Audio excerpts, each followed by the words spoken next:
भारतीय मनीषा ने योग के बारे में प्राचीन काल से ही इसके महत्व के बारे में हम सभी को बहुत विस्तृत रूप से अवगत कराया था। और वैसे भी भारतीय मनीषा का यह मानना रहा है कि शरीर माध्यम खलु धर्म साधनम, यानी जितने भी धर्म के साधन हैं, धर्म, अर्थ, काम और मोक्ष, इन सब की प्राप्ति एक स्वस्थ शरीर से ही की जा सकती है। धर्म का कोई भी कार्य हो, वह आध्यात्मिक उन्नयन का हो या फिर अपने सर्वांगीण विकास से जुड़े हुए किसी कार्यक्रम को आगे बढ़ाने का, सांसारिक उत्कर्ष का कार्य हो या आध्यात्मिक उन्नयन का कार्य, इस स्वस्थ शरीर के बगैर नहीं हो सकता। इसी प्रकार से अर्थ का उपार्जन, अगर आप एक स्वस्थ शरीर के माध्यम से इस अर्थ के उपार्जन के साथ जुड़ते हैं तो वह आपके लोक कल्याण का माध्यम बनता है, आपको अनेक प्रकार से आगे बढ़ाने के लिए भी प्रेरित करता है, आपके लिए उपयोगी भी होता है।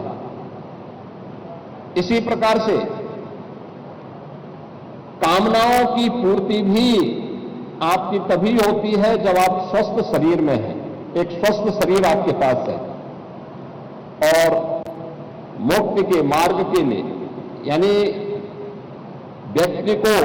एक स्वस्थ शरीर से ही आध्यात्मिक उन्नयन के उच्च सोपानों को प्राप्त कर सकता है, जिसके माध्यम से हमारी ऋषि परंपरा ने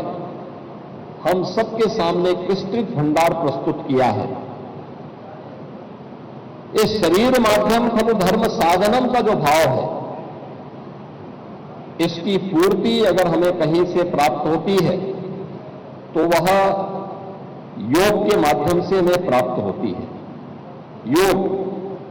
भारत की ऋषि परंपरा का वह प्रसाद, जिसे लोक कल्याण का माध्यम बना करके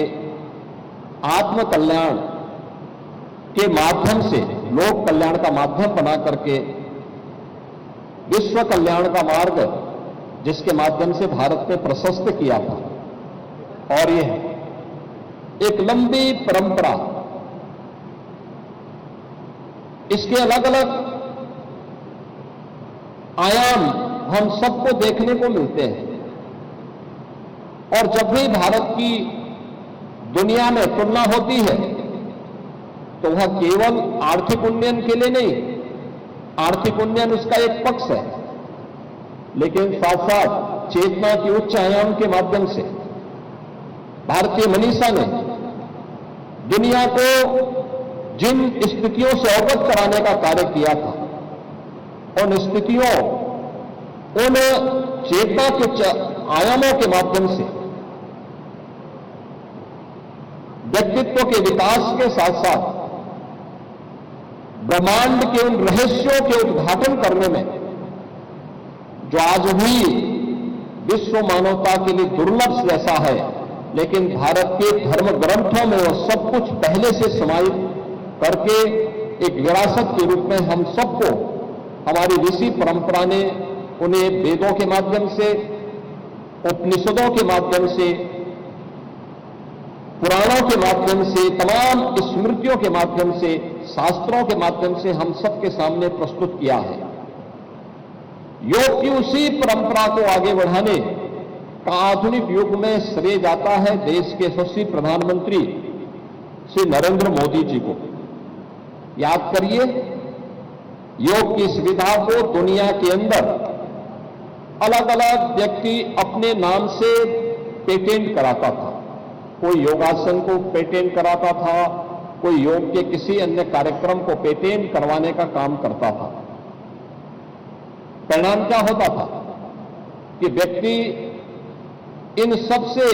हम लोगों की विरासत, भारतीय मनीषा की विरासत, भारतीय ऋषि परंपरा का जो ये ज्ञान है, इससे दुनिया लाभान्वित भी होती थी। लेकिन अपने नाम से उन कार्यक्रमों को, उन यौगिक क्रियाओं को अपने नाम से पेटेंट कराने का काम करती थी, अपने नाम से ग्रंथों की रचना करती थी, और अंततः परिणाम क्या होता था कि भारत अपनी विरासत से वंचित हो जाता था। लेकिन हर भारतवासी इस बात के लिए आभारी है प्रधानमंत्री मोदी जी का कि उन्होंने, उनके प्रयास से यूएनओ ने 2014 में प्रधानमंत्री बनने के बाद योग की इस विरासत को मान्यता दी करके, वैश्विक स्तर पर मान्यता देकर के 21 जून की तिथि को